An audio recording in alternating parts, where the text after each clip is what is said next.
Wagana gangara boku miidiyaatti dhuftan. Egaa chaanala kanarratti haasaawwan teknooloojii akkasumas karaa itti maallaqa argachuu dandeenyu kan isinitti agarsiisu ta'a. Egaa viidiyoo guyyaa irrattis karaa itti maallaqa argannu kan isinitti agarsiisu ta'a. Karaa inni nuuf kaffalus karaa kiriptookaaransii keessaa isa beekamaa ta'e karaa biitkoinii yookaan USDT akkasumas doojkooiniidhaan nuuf kaffala jechuudha. Weebsaayitiin irra isiniif qabadhee dhufe. Egaa viidiyoo kana galumaatti yoo daawwattan immoo payment proof yookaan isa anaafis kaffalame kan isinitti agarsiisu ta'a jechuudha. Karaa itti withdraw gochuu dandeessanii jechuudha. Egaa amma viidiyochatti haa ceenu.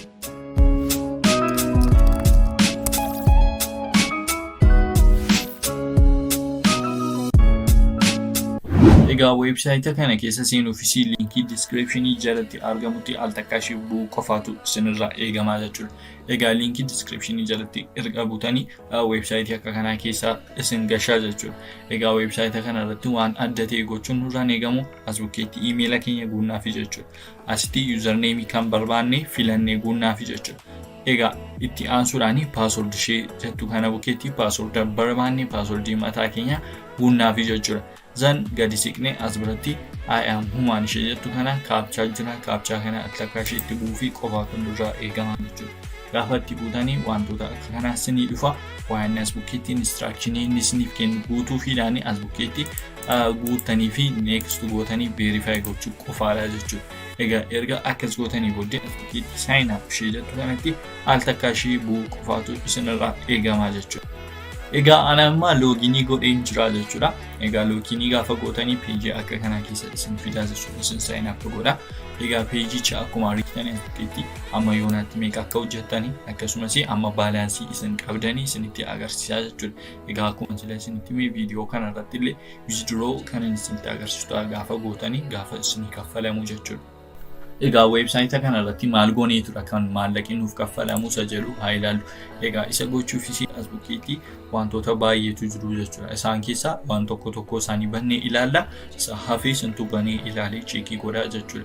Egaa as bukkeetti fooseetii inni jedhu kuni as bukkee jira. Fooseetii ishee jettu kanatti al takka ishee bunaa fi egaa akkuma argitan as bukkeetti reediinaan jechaa jira. Riiwaardii akkuma argitanii advartiin adda addaa nuu dhufa. Websaayitiin kun kan inni nuuf kaffalu sababa advartii ilaaluufidha jechuudha. Egaa ammas ni danda'ametti wanta itti buutanii eeggachuu qabdu jechuudha. Egaa akkuma argitanii reediin jiree jira jechuudha. Asirratti meeqa naaf kenna? Duwwaa tuqaa 5 duwwaa kooyina naaf kenna jechuudha. Egaa as bukkeetti haayam human ishee jettu kana duwwaatu gochuun irraa eegama. Egaa as bukkeetti milikkita ishee kana filadhaan jechaa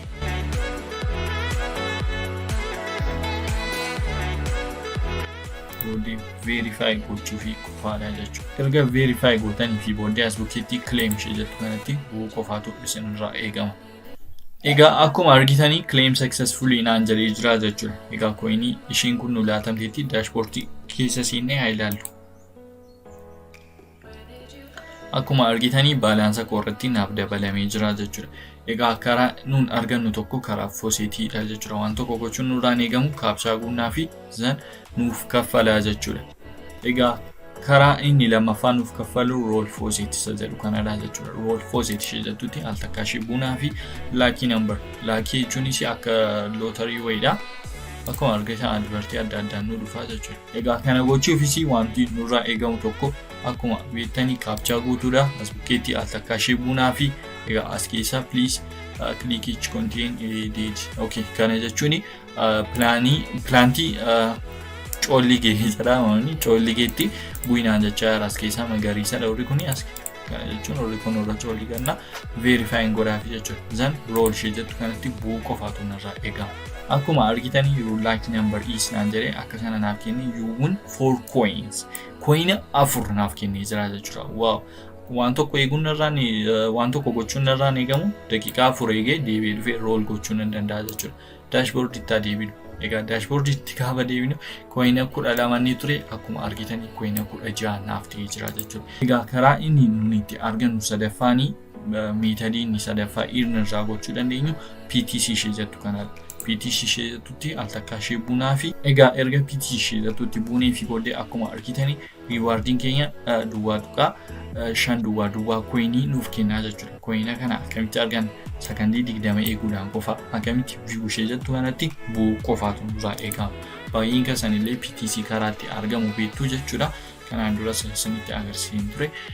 Akkuma argitanii waan tokko gochuun nurraa hin eegamu. Sakandii ishee kana eeguu qofaatu nurraa eegama. Sakandiin kun agarumutti eeguu qofaadha. Zan kun gaafa dhumu coinii keenya nuuf kennaa jechuudha. Akkuma argitanii kaapchaa guutuun nurraa eegamaa jechuudha. Weebsaayitoolii akkasii gaafa hojjennu kaapchaa guutuun dirqama nurraa eegamaa jechuudha. Egaa as bukkeetti erga guuttanii fi booddee claim ishee jettutti bu'uu qofaatu isinirraa eegama. Akkuma argitanii duwwaa tuqaa 5 duwwaan nuuf galee jira jechuudha. Daashboordiitti deebinu akkuma argitanii 17 nuuf ga'ee jira. Very simply dha websaayitiin kun jechuudha. Egaa earning method itti aansu short links dha. Short links itti gaafa buunu as short links jechuun baay'ee nuuf kaffala. Akkuma argitan coinii 5, coinii 7, coinii 6 akkuma argitanii wal cacaaluu jechuudha.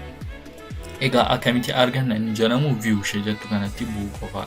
View ishee jettu kanatti erga buutanii booddee keessa seentanii akkuma short linkii hojjetamutti baay'een kasan beektu. Egaa view gootanii get linkii dhumarratti continue gochaa deemtanii dhumarratti get links ni jira. Linkii kasan sana fudhattanii gaafa deebitanii coinii 6 isiniif kenna. Akkuma coinii isinii kenna jedhee sana isiniif kenna jechuudha. Akkuma argitanii offer kan jedhamu Jiraa bukkii wantoota hedduutu jira. Egaa depositii gochuus ni dandeessu. Profaayilii keessan logout akkasumas wantoota adda addaa jira. Egaa kana ofii keessanii yaaluu ni dandeessu. Egaa amma daashboordiitti deebinu. Akkuma argitanii coinii 17 qabaa jechuudha. Amma withdraw gochuu nan danda'a. Egaa withdraw gochuufis withdraw ishee jettu kanatti al takka ishee bu'uu qofaan irraa eegama.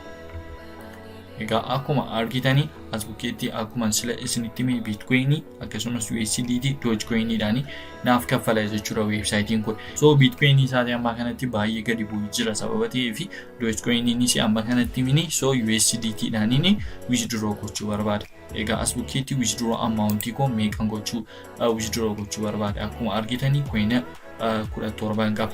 17 godheen barreessaa fi duwwaa isheen pointii booddee nu fayyadu as bukkeetti karaa USDT coinii 17 baasuu barbaada. Wallet adreesii keenya fiduu qabna. Eessaafinaa fi Faucet Pay keenyarra. Egaa Faucet Pay keessa seennee deposit ishee jettutti bu'uutu nurraa eegama. Gadi siqnee fi USDT yookaan Tether jedhu kanatti al takka ishee koppii goonee fi deebinaa jechuudha weebsaayitii sana. Egaa erga finnee fi booddee as bukkeetti paste goonee fi withdraw gochuu qofaadha jechuudha.